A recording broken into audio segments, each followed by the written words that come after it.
bring in Hoover Institution senior fellow and author of The Case for Trump, Victor Davis Hanson. Victor, it is always such a pleasure.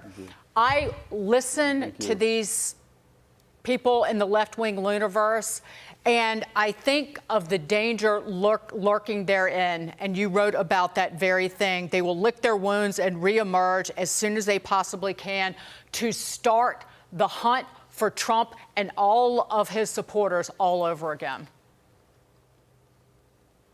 Yeah, they are, but this time they don't have any power. They've showed us that you can control academia, the media, you control Hollywood, you can control the corporate boardroom, and you can control the money. They outspent Trump, but you can't control the country that way, because ultimately, if you appeal to the middle class, they're the majority, and that's what Donald Trump showed. He had an alternate media, he had ways of reaching the people that bypassed them, and he won. And they learned nothing and forgotten nothing, but they're impotent right now. So one of the things that was common, Gagan, about all this braggadocio was the louder and louder they threatened and postured, the less power they had to do anything. And more importantly, they never defined what they meant when he said, if he comes after our freedom. What did he ever say that he was going to do? Did he say he was going to corrupt the FBI like Biden did, or the CIA like Obama did? Did he say he was going to politicize or weaponize the DOJ or the IRS? Was he going to use lawfare to go after his enemies? This is all a projectionist argument. Did Donald Trump say, you know what? We're going to have sanctuary cities that are going to nullify federal law. We're going to pack the court. We're going to get rid of the Electoral College. We're going to let in 2 new states. We're going to end the Senate. He didn't say any of that. That's what they said. So when they say he's coming after us, he's following the law. They were the people who tried to change the system when they couldn't use it to be reelected. It's just empty talk. I wouldn't pay any attention to it. Well, Victor, they said all those things, but he actually didn't do any of those things in his 4 years as the presidency. Actually, to your point, they used the FBI, the DOJ, and the intelligence community to come after him and fabricate lies and try to take him out of office. But I find it fascinating as you watch the left-wing pundits on television. Again, they didn't learn the lesson. You're still a racist. You're still a sexist. You're still a fascist. You still want to destroy the country. And America resoundingly rejected that. And I think if you want to fundamentally change America, you actually have to get America to hate itself to accept that change. And I think they're still buying into the argument, hate yourself, let's go in this far left-wing globalist agenda. You're right. They violated, Sean, the 2 cardinal rules of American politics, or any politics. You do not insult your constituents and your voters. And they talk down to them, they insult them, they say something's wrong with them for not appreciating our superior morality and wisdom. And number 2, you always try to champion the middle class. They abandoned the middle class. They handed it over to the Republicans. The Republicans got smart after the McCain, Romney, aristocratic, traditional Republican Party, and they said, you know what? We're not going to talk down to people. We're listening. We're going to make a new nationalist, populist, middle-class party, and that's where power is found and kept. And so they don't want to appeal to the people who have the power, the middle class. They don't like them. They feel that they lack the romance of the poor and the culture of the wealthy. They despise them. That's why they came up with all these pejoratives, chumps, dregs, deplorables, irredeemables, clingers, hobbits, crazies. So they're just digging deeper and deeper and deeper. Rednecks, rubes, hillbillies, and hayseeds. I fall into that category, Victor, so I'm just throwing myself in there myself. The Financial Times, there was a writer who put out this piece, Democrats join 2024's graveyard of incumbents.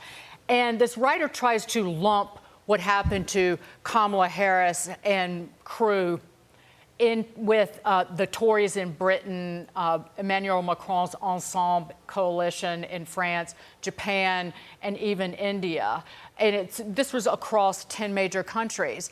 And it says, ultimately, voters don't distinguish between unpleasant things that their leaders and governments have direct control over, and those that are international phenomena, and then talks about immigration as well, but doesn't mention illegal. This really is just trying to absolve the Democrats, Joe Biden and Kamala Harris, from inflicting all of this hardship on the United States intentionally, be it the open border or runaway inflation. Yeah, well, they're blaming the victim, and the funny thing is, there's one constant theme in all of their invective is that they are never subject to the consequences themselves of this disastrous policies. If illegal immigrants that they let in get anywhere near Martha's Vineyard, they get hysterical. We all know that. That was what this campaign was all about. Those who talk down to people and those who are tired of being talked down to.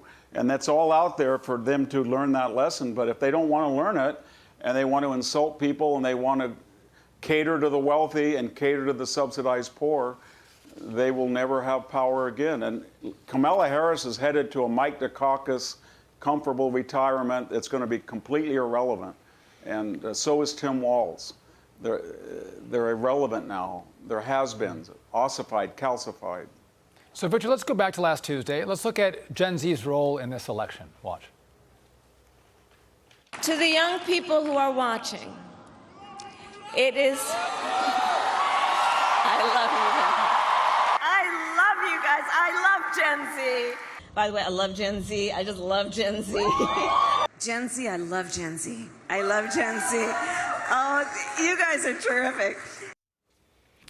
Unfortunately for Kamala, the feeling isn't mutual. According to Fox voter analysis, Trump made some serious headway with voters ages 18 to 29. He's up by 10 points since 2020. Meanwhile, universities are busy raising a generation that can't handle real-world challenges. After the election, Harvard professors canceled classes, and other schools brought in therapy animals and offered self-care suites.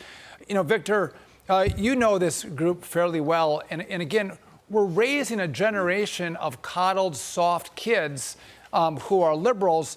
But again, the effort from the left at the university was not that effective this cycle as Trump made huge gains. Yeah, and you know what? We bifurcated this Gen X. We have raised some of the most courageous kids. I was embedded in Iraq a couple of times, and kids that are 18 and 20 were magnificent. And what's happened, Sean, and now you know that better than I do, the people who are in the muscular classes and in trade schools and community colleges or went right to work, they are maturing.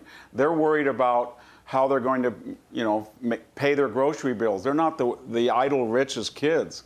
So this is a referendum on these elite college campuses that are creating these vulnerable, fragile, irrelevant people. And I think this is really a condemnation of the whole university system and the people who cater to it. But it's not representative of Gen X. These people are wanting to know how can I get a good job? I want to get married. I want to have kids. I want to buy a house. I love my country. When they call me, I fought for it. It's a completely different constituency. And you know what? It's larger. These people they're having milk and cookies and petting, you know, puppies and stuff and kittens. They are an irrelevant small group of people. They get a lot of attention, but they have really no role to play in the future of this country if they continue the way they are. Victor Davis Hanson, it's always a pleasure, sir. Always. Thank you so much.